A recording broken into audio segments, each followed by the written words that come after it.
Parasailing चाललंय आणि हा मस्तच बीच आहे, माझा वन ऑफ माय फेवरेट. हो, गोव्यामध्ये तुमचं स्वागत आणि फक्त झाड बघा ना आणि याच्यामधून असं जाण्याची मजाच काय वेगळी. Welcome to Goa Singham. आज जर आहोत फुरसत मध्ये तर या आजोबा देवस्थानाचं आपण दर्शन घेऊया. ऑल सेट गोव्याला जायला रेडी प्रेरणा? तर आता चांगलंच ऊन लागतंय तर त्याच्यामुळे प्रेरणाने पण पूर्ण पॅकिंग केलंय. मी पण जरा घेतलाय कारण थंड हवा लागणार आहे. ऍक्च्युली ऊन पण आहे आणि हवा पण आहे. ओके, तर मिक्स वातावरण आहे. जरा गोव्याला आपल्याकडे जास्त नाही 4 तास आहेत, पण तुम्हाला माहिती आहे गोव्याला कधी पण 4 तास पण मोर देन इनफ आहे. मला असं वाटतं आता 12:15 झाले आहेत. आम्ही 1 पर्यंत पोहोचू केरी बीचला, म्हणजे स्क्वेरिंग बीचला, आणि आम्हाला 5 वाजता निघावं लागेल. पण तरी ठीक, आजचा लंच गोव्यामध्ये. चला गोव्याला. आपला प्रवास सुरू झाला आहे गोव्याकडे. बघा मस्तपैकी आपला काजू आणि आंब्याची झाडं आहेत सगळी आजूबाजूला. काजू सावंतवाडीला काजूचं पण प्रोडक्शन जास्त आहे. इकडचे आंबे जरा लेट येतात. गवत ठेवलं, माडाचीच झाडं आहेत सगळी बघा. माडच ते मला वाटतं ऊस पण लावला वाटतं. बांबू आहे हां, ही सगळी बांबूची झाडं आहेत. इकडे पाणी आहे अजून थोडं थोडं. इकडे गावातली लोक खेकडे पकडायला येतात. आता आपण जर आतल्या रस्त्याने चाललो आहे आणि त्यानंतर मग आपण मेन रोडला लागलो. आपण हायवेवरून आहे, एक शॉर्टकट आहे आमच्याकडून क्वेरिंग बीचला जायला, तर त्यानेच जातो नेहमी. आता 40 मिनिटं दाखवत आहे घरापासून, तर एक 40 मिनिटात पोहोचून जाऊ आपण 1 वाजेपर्यंत. आणि आता म्हणाला ते मळवाड जंक्शनला, तर तुम्हाला जरा स्ट्रेट जायचं आहे आणि मग पुढे लेफ्टन आहे. आता येतं हे मासे, हा राईट टर्न नाही मारायचा, नाहीतर तुम्ही शिरोडा साईडला वगैरे जाता, तर तुम्हाला इकडून निघायचं. आणि आता आपण महाराष्ट्रातून गोव्यासाठी लेफ्ट टर्न मारतोय सावंतवाडी आणि आलेलो आहोत ते आपण समोरचा ब्रिज क्रॉस केला की आपण गोव्यामध्ये एंटर करू. Welcome to Goa Singham. Yes सिंगमचा आता नेक्स्ट पार्ट येतो असं ऐकलंय. बघूया, कारण रोहित शेट्टीचा इंटरव्ह्यू बघत होतो, मजा येईल परत. आणि आता पण आहोत ते बघा इकडे राईट साईडला महाराष्ट्र, लेफ्ट साईडला गोवा. इकडे तो तेरेफोल फोर्ट आहे बघा नदी. इकडे फॉरेनर दिसायला लागलेले आहेत. आणि आपण आता आरंबोलला जायचं असेल तर लेफ्ट मारावा लागतो आणि क्वेरिमला जायचं तर राईट टर्न. या आता राईट टर्न मारूया आणि आपण जाऊया ते क्वेरिम बीच. हो, गोव्यामध्ये तुमचं स्वागत आणि फक्त झाड बघा ना. वाव, का मस्त वडाच्या या पारंब्या लोंबतात बघा आणि याच्यामधून असं जाण्याची मजाच काय वेगळी आहे. एकदम सावली शांत थंड वाटतं असं. आणि नेहमी आम्ही हा शॉर्टकट घेतोय, क्वेरिम बीचला जाताना लागतो. आता 2 मिनिटातच पोहोचू आपण. आणि welcome to Querim beach, Keri beach. आणि इकडे आपला आजोबा देवस्थान. जरा बाईक पार्क करूया कोणतरी सावलीतला लाव, इकडे समोर सावली. तो आपण नेहमीच केरी बीचला येतो, पण नेहमी असतो ना येतो तेव्हा नेहमी गाईतच असतो. आज जरा आहोत फुरसतमध्ये तर या जरा आजोबा देवस्थानाचं आपण दर्शन घेऊया. सो या. वा बघा असं सुंदर मंदिर आहे, देव आजोबा देवस्थान. आणि हो अच्छा इकडे हे बघा केवढा भला मोठा नारळ आहे बघा, छानच आहे एकदम. का खूप सुंदर असं मंदिर बनवलेलं आहे.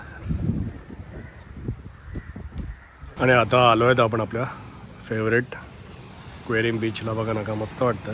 आणि दुपारच्या वेळी पण भरपूर माणसं आहेत तिथे. आणि इकडे मोस्टली सगळे फॉरेनर असतात. सो फॉरेनरचा बीच आहे, स्पेशली रशियन जास्त आहे तिकडे. आणि एकदम क्वाईट बीच आहे, स्मॉल बीच आहे. ओके, सो तुम्हाला जर फॅमिली बरोबर यायचं असेल ना तुम्ही येऊ शकता. तर आम्ही तर आता हे लॉक केलेलं आहे. एंडला एक हॉटेल आहे, तर इकडेच येतो नेहमी. आणि मी पण आता इथे बघा मस्तपैकी वायफाय आहे, तर मस्तपैकी व्हिडिओ डाउनलोड चालू आहे माझा. व्हिडिओ डाउनलोड पण होईल, अपलोड पण होईल, काम पण होईल, रिलॅक्सेशन पण होईल. काय म्हणता, प्रेरणा तिकडे पुढे बसली आहे एकदम समुद्राच्या जवळ. माझं काम झालं की मी पण तिकडे जाईन. सो क्वेरिम बीचला आलो आणि मस्त वायफाय मिळाला. ओके, सो माझे दोन्ही व्हिडिओ म्हणजे यूट्यूबला आणि फेसबुकला अपलोड झाले आणि ते तुम्ही बघू शकता. आता जे आपला जो सावंतवाडीचा व्हिडिओ झाला तो आता मी इथून अपलोड केला. आता it's for me work is over, now it's time to relax. मस्तपैकी जरा आराम करूया. आता वाजल्यात आता 3 वाजायला आले, तर 2 तास आहेत, 2 तास चिल आहोत. सो बघा बेस्ट ऑफ गोवा. मस्तपैकी असं शॅकमध्ये बसा सावलीमध्ये, बघा असं समुद्राच्या लाटा, सगळे फॉरेनर बसलेले आहेत आणि आपण इथे मस्तपैकी रिलॅक्स करूया. सो मला असं वाटतं एकदम बजेट बीच आहे. ओके, गोव्यातला वन ऑफ द खूप बजेट बीच. किंवा म्हणजे मी आरंबोलला पण जातो बऱ्याच वेळा, तर आरंबोलना इथल्यापेक्षा जवळजवळ 1.5 पट महाग आहे. जर तुम्हाला थोडा बजेट फ्रेंडली ट्रिप करायची असेल आणि एकदम गोव्याच्या जवळ तर क्वेरिम किंवा केरी बीच एकदम आयडियल आहे. ओके, आणि त्या लोकांना फॉरेनरमध्ये पण इंटरेस्ट असेल ते लोक पण इथे येऊ शकतात. आता मी तरी जरा आराम करतो, भेटूया थोड्याच वेळात. Good morning. मस्त झोप काढली आहे याला आणि आता फ्रेश वाटायला लागला जरा. आणि चांगली न्यूज काय सांगा, म्हणजे तिकीट होती ना तुतारीची, ती RAC होती, तर आम्हाला तर सीट पण अलॉट झाली आहे. मॅडम काय सीट नंबर? साईड अप्पर आहे, माझी साईड लोअर आहे. साईड अप्पर आणि साईड लोअर. माझी डायरेक्ट साईड अप्पर झाली. ते कसं तर माहिती नाही, तर कोणाला साईड अप्पर आणि साईड लोअर आहे जाऊन चेक करावं लागेल. पण तिकीट तर आता असायचं RSC नाही आता कन्फर्म तिकीट आहे. त्याच्यामुळे आता मुंबईकडच्या प्रवासाला सुरुवात करायची आहे. तर आता वाजल्यात 4:45. अजून थोडं झोपायची इच्छा होती खरं सांगतो, कारण जरा 2-3 दिवस धावपळच झाली ना, त्यामुळे असं मस्त झोप लागलेली. आता उठलो आहे आणि आता कन्फर्म तिकीट आहे, फुल सीट आहे आपल्याकडे. मस्त ट्रेनमध्ये पण मग छान झोपता येईल. चला निघू आता सावंतवाडीला. आणि हा बघा आपला केरी बीच. इकडे बघा मस्त वॉटर स्पोर्ट्स चालल्यात छानपैकी. मस्त आहे ते बघा. इकडे पॅरासेलिंग चाललं आहे आणि हा मस्तच बीच आहे माझा, वन ऑफ माय फेवरेट.